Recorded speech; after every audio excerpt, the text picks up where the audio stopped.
Good evening.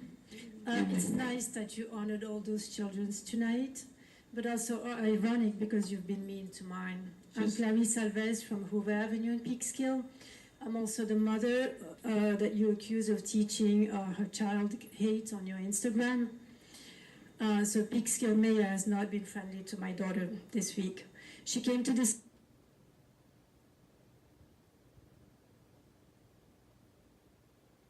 meeting for the first time by chance because her brother was doing a citizenship badge for the Boy Scouts. He had to observe a town hall meeting and she had to come with us. She became interested, however, listening to people who went up to the mic, and she said to me, "Mommy, I want to speak too." I asked her, "You have something to say?" And that's how she followed me to the mic for the first time. It was her very first time speaking to a crowd. I didn't know she had it in her, but she wanted to come to every meeting after that. She said she wants to be a public speaker. You brought attention to her after she was done and encouraged her. Then Councilperson Mackenzie said hi to her downstairs one evening. There was a party downstairs. And she has been saying since then that she wants to be a councilwoman when she grows up.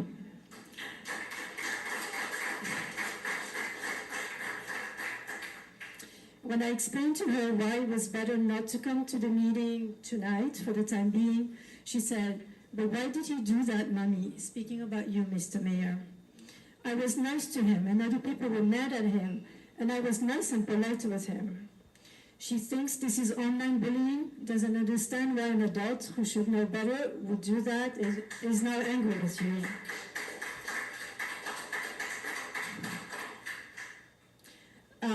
She wanted to write you a letter because she had plenty to say to you.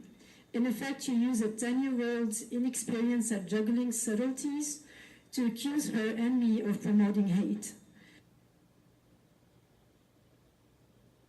She never prepared a written speech, if you notice, and spoke spontaneously, which even I can't do in front of a mic. When we became aware of the shelter issue, I had to explain to her that people had many reasons why they lose their homes, losing their jobs and not being able to find another one fast enough, people who are paid too little to afford rent, lack of family or moral support, mental or emotional diseases, PTSD, etc. Of course, she wanted to know why we would not want a shelter here for them, here meaning where we live. The proposed site was a block from where we live. I explained to her that we do want to help, but we also want to be safe while helping. That a location here put a whole lot of people at risk, including children, when they walk to the bus and wait for it. Again, I understood at that time, and I still understand, that the proposed shelter was going to be a shelter for men and not families. I explained to her that the people who need a shelter also include people with substance abuse who would do anything to answer their needs, pedophiles or criminals who are out of prison and need shelter.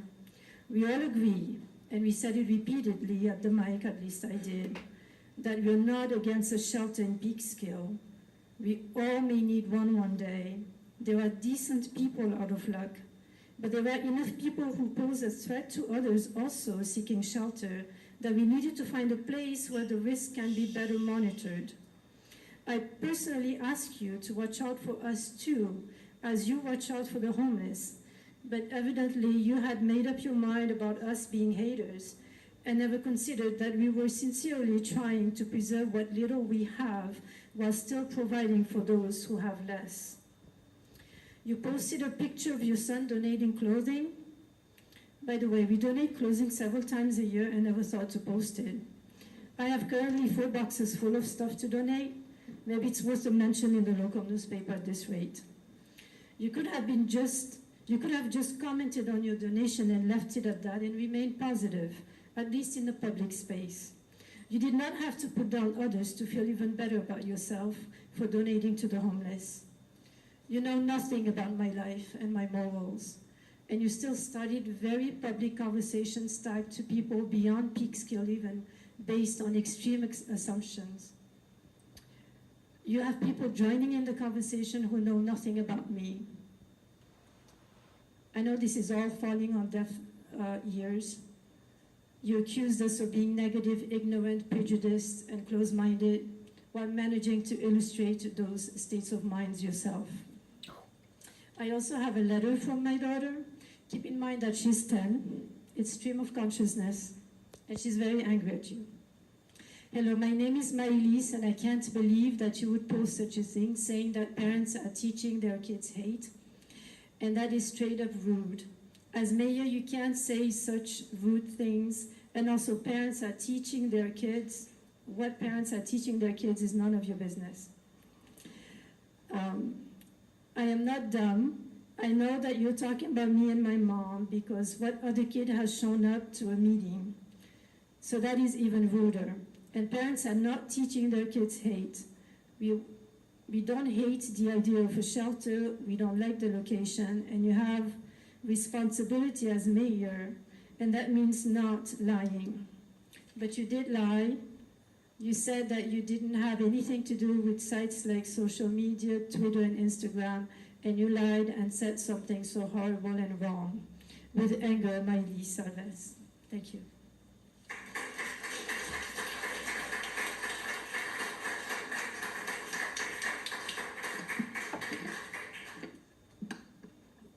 Good evening, Lindsay Fitzgerald, Shenandoah Avenue. I was surprised, first of all, that we have a whole bunch of CHOP board members here tonight, because I guess the last we heard from them, they were not going to come to any meetings. But I see why, because of the Reverend's message, which is also ironic, because I came here tonight because last meeting I was accused of taking the mayor's words out of context, and so I wanted to actually read your words back to you instead of sharing my opinions and my viewpoints. And it actually, I don't know if the Reverend's aware of what the woman before me just mentioned, because if she thinks that we're in a place where we're moving on, we certainly are not. And although we want to all get there. So first of all, I'm going to read back some of the mayor's quotes from, this one is from late last year, because last meeting, you said to me, every single time you come to the podium, you take words out of context. I didn't tell people to come to city council meetings for information. And so I looked back at the previous meetings, because they are recorded and available online. And your actual words were, I will not have any more meetings with anybody unless it's here at Monday nights at city council meetings. So to the county executive, to John Testa, to CHOP, and anybody and everybody else that wants to meet on this subject, we'll hold it here on Monday nights only. And then a meeting after that, you also reiterated that to other members of the public when they asked you to hold those meetings. And so those are your words, not mine. I'd also like to read some more of your words to you. In March, in your statement after CHOP was backing out of 851, you said, this may be one of the greatest opportunities for our city to reunite and work together. We can work together in securing a suitable location so we can continue to provide shelter to our most vulnerable. I've been deeply troubled by the degree of vitriol and character attacks that have been deployed throughout this debate. Except last week, you posted on Instagram calling us all ignorant, and I'll read that one. Under the Andre Rainey for All, might want to change that. You said, they clap and give a round of applause when a child speaks of how bad homeless people are and how dangerous and scary grown men are. I'm wrong as mayor for calling them ignorant. So I'll save that comment/opinion to myself for when I'm out of office, I guess. In the meantime, I'll teach my child the power of helping the homeless rather than teaching my child how bad they are. I guess I'm a different kind of parent. Feel free to post this on Facebook to give them something else to talk about. Hashtag, I live that kind of life. Hashtag, father figures. Hashtag, they are hymnless, not demons. Hashtag, do not teach your spelled wrong, children to be ignorant. Hashtag, tell that. Not sure what that means. But that is certainly not indicative of your words saying we can come together. This is one of the greatest opportunities. I feel deeply troubled by the degree of vitriol. I don't know if you looked up vitriol, but I'm pretty sure that the Instagram post might fall under that category. So I'm with the Reverend that it would be nice to bring the community together. I've been saying that for some time.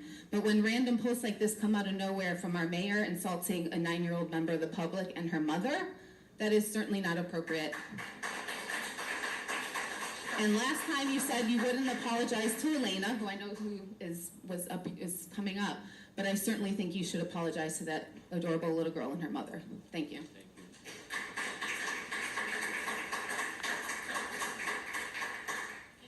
Good evening, Patty Mazza, Hoover. Good evening. How are you? Mr. Mayor,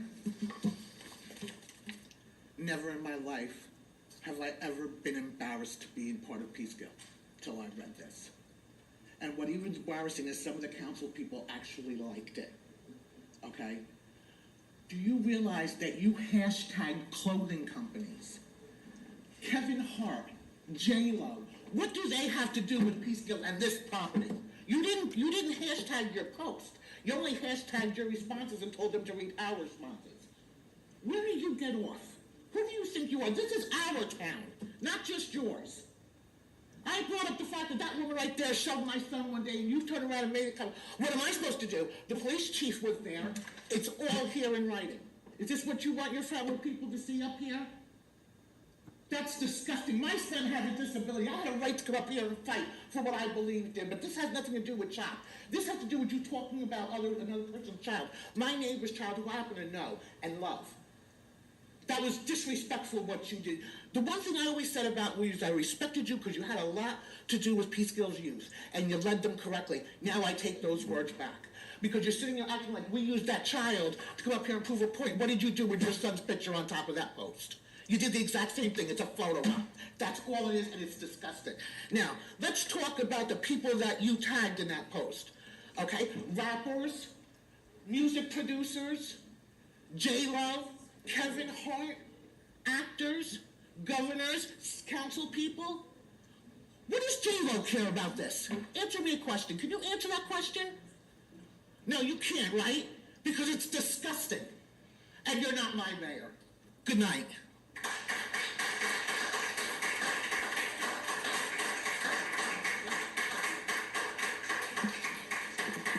Good evening, Mayor. Good evening. Elena Walker, Mallard Way, Peekskill. I was very ill, and as some of you may know, I'm actually within hospice care taking care of my mother, 87 years old, who's actually watching this because I set it up. I ran down there at 5 p.m., got up here in time so that she could see that, and I had to deliver medicines for her so that she can see me speak. Okay, because I was unable to do so because I was ill. Now, I sat and watched the 7 o'clock 2 weeks ago when you were downstairs, and you apologized to Tina Bonger because of your, let me say, not learned knowledge to understand the process of a public hearing. However, okay, I deserve that apology as well, because when Lindsay came up to ask for it, you and Fernandez said I was confrontational. But let's hold on. We can go to the videotape where you're waving me off and no one's behind me, and you didn't even let me come to the podium, similar to what you did to Tina Bonger. Not even listening to an opportunity. And yes, you chased me down, okay, after Miss Brown came and tried to speak, okay, because apparently whatever I had to say, or what you assumed I might say in my follow-up, would be confrontational, okay, never giving me the opportunity in the process of a public hearing. The process, okay. It's not a referendum, it's not the 3 minutes that I have now, but the process. And for that simple fact, I am owed that apology, okay, same as Ms. Bonger was. And that is all I'm asking for, okay. I know that that item is tabled, and I'm assuming it will be tabled for quite some time. You asked me in letters, okay, that is about the Hispanic Advisory, the reason I spoke, just a click, March 11th. In my letters and our correspondence, you tried to, let me say, in a diligent way, okay, tried to entrap me into saying something that someone else is saying and saying I didn't answer your question, and so therefore the email correspondence was ended. But I did answer your question. Okay, apparently you saw a videotape and you re-observed the videotape. A videotape which never actually, as I said in my letter, goes into the audience. It's only forward. If you watched all the tapes, it used to cover the audience, but no longer anymore. For whatever reason, I don't question that. Okay, and I answered that question. Okay, I don't know what you were trying to get from me, from my response. Okay, and again, making assumptions. Okay, we all know what assumptions lead to. Okay, I learned that a long time ago, just like what's the color of George Washington's white horse? Okay, it's the same kind of thing when we assume. Okay, I don't speak in vulgarities. Okay, I speak plainly. Okay, and my mother's very proud of educating me and fully, as a Democrat, that she is and was and still is. Okay, and all the lobbying and things that I did with her throughout the years. Okay, so when I said I know from where I speak, I know from where I speak. Okay. Thank you, Elena. Thank you, and I expect my apology. I didn't write that post. Did you write that Instagram? Because it definitely didn't sound like you. You did that? Then you owe the kid an apology. I'm shocked. There was a lot of things I don't agree with you on, but that I didn't think you did. And I let them know that I didn't think you did it. Fool made a fool out of me. I have some questions. I see at 6:45. Ryan's Automotive, Washington Street. Evening. Question on the last question I asked last time about the application. I don't know if you can answer it or if Mr. Lyons can answer it. It's the, seeing that they didn't have a property, they weren't in a contract anymore, were we going to return their $5,000 and put the application aside? I had asked that question. It's one of any Yes, if progress. they return the application, talking about CHOP. Yeah, if you guys have rejected it now because you don't fill your proposals, you need certain rules. I didn't know, have that progressed? Would you mind just giving us an update? Yes, nothing, no movement yet. No, nothing further has happened in the interim, so we're still status quo on team. So it's still just kind of on hold. So you got their money and you're waiting for them to do the next move. Okay. Another question. If you really wrote that post, it kind of hurts my feelings because I didn't think you were like that at all. I really thought you were a stand-up dude. I thought you were for the kids, and you should have probably pulled the girl aside, had a small conversation with her and her mom, and not put that out in the public and tried to express your views that way rather than in public like that. And to call all of us down there ignorant, that's going to come back to bite you in the butt.